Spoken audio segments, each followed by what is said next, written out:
Story 1. I'm sorry. Get better soon. In public from random strangers.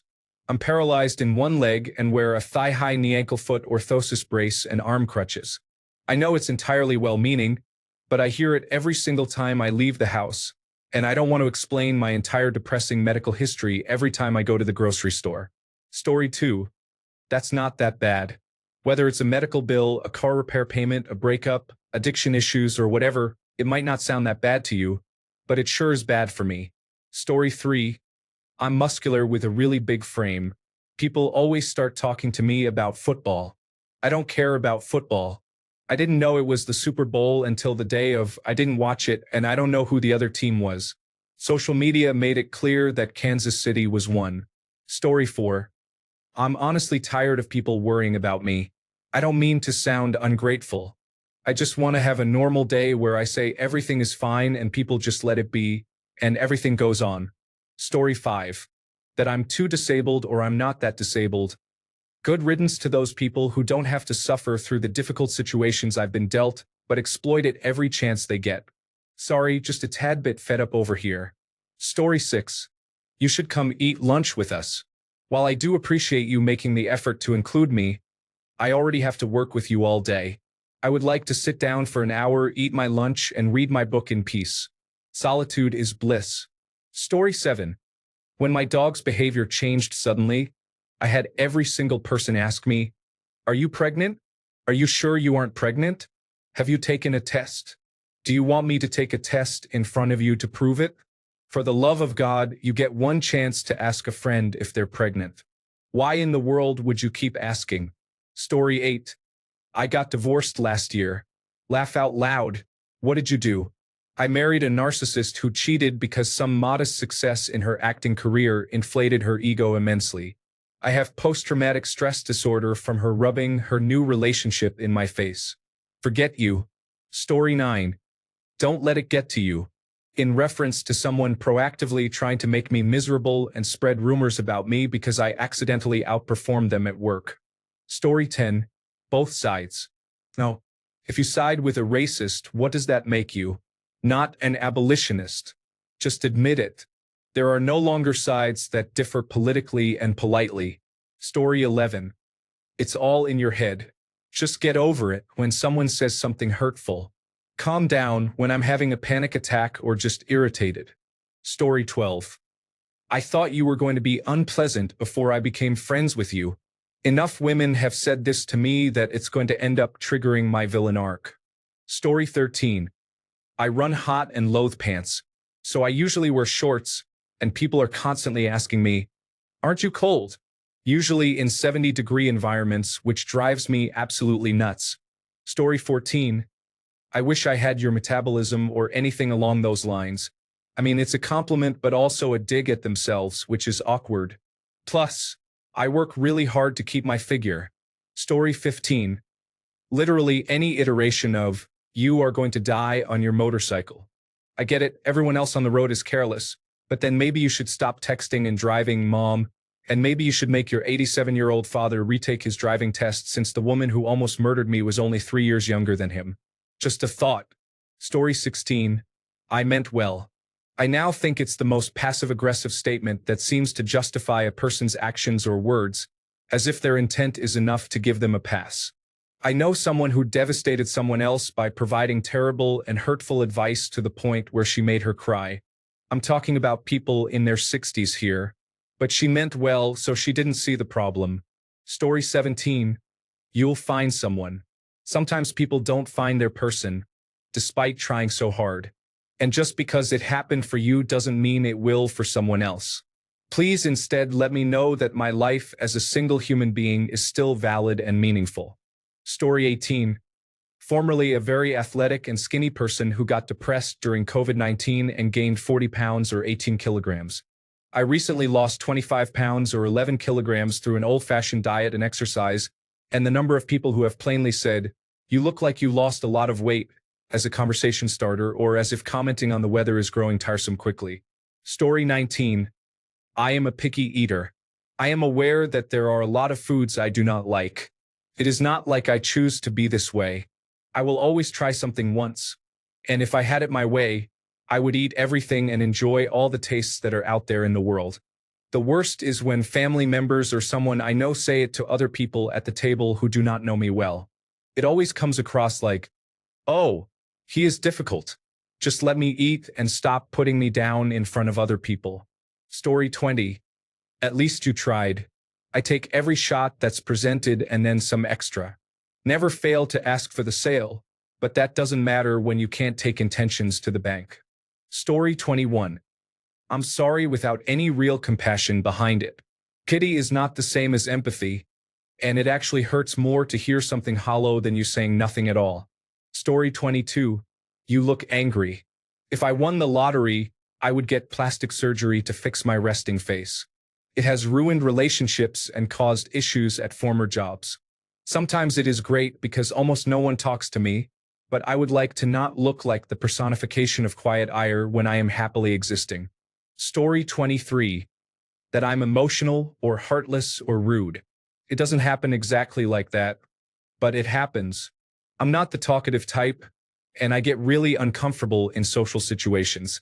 I'm awful at thanking people for anything, really, but I get called rude, even when I don't try to be. I cry over simple things or even at the thought of talking about my emotions, but I just get called emotional and told to stop crying. I'm labeled heartless if I'm not very fazed by things on the news or events like people dying. I think there was a story about a girl dying in a medical helicopter crash, and my brother and mom laughed and called me a heartless person as a joke, or at least I think it was a joke. Sorry for the rant. I'm not diagnosed with anything, but I just think I'm possibly on the spectrum or have something else up with me. By the way, please don't share this comment anywhere. Thank you. Story 24.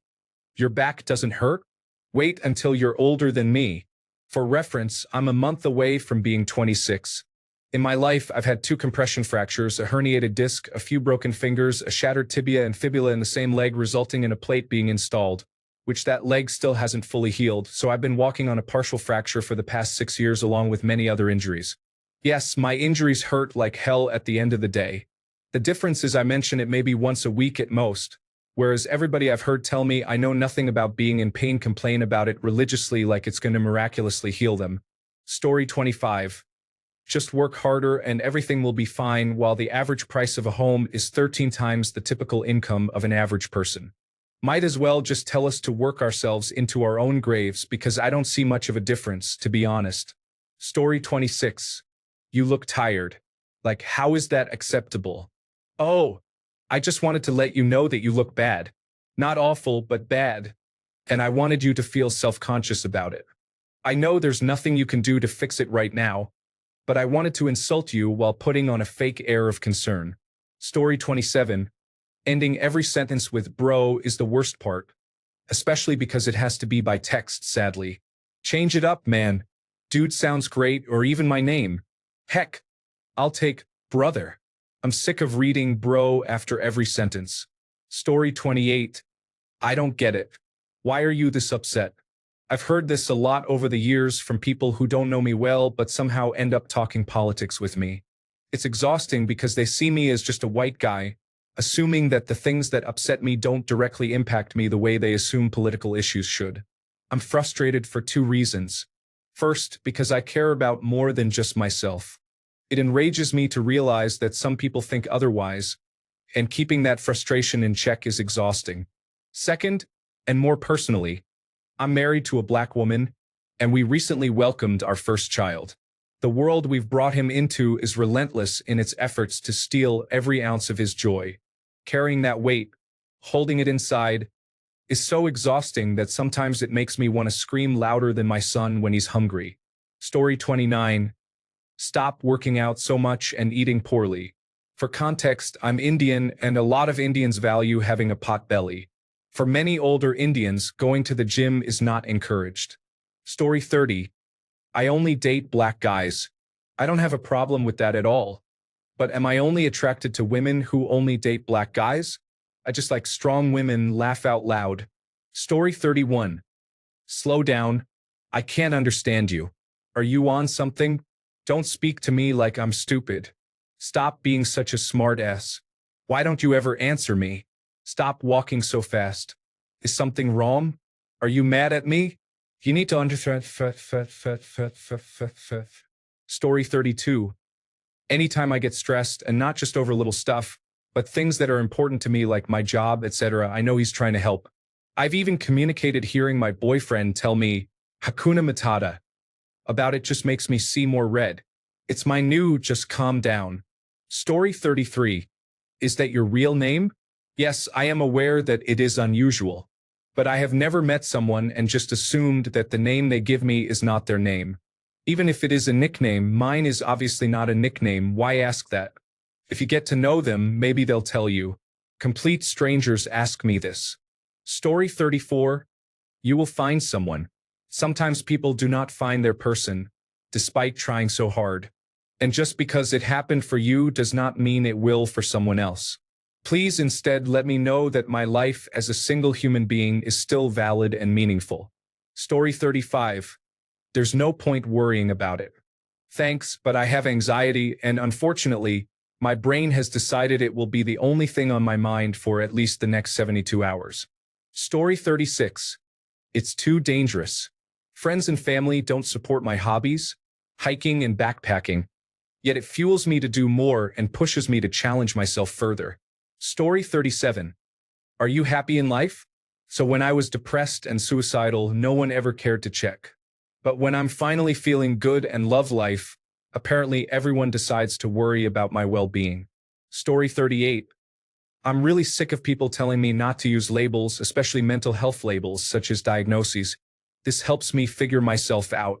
Let me be unless you want me to stay this way for life. Story 39. It will happen when you least expect it, and just treat yourself. Take yourself out on a date in regards to relationships. I do take myself out to places, but who is there to hear me when I have something to say?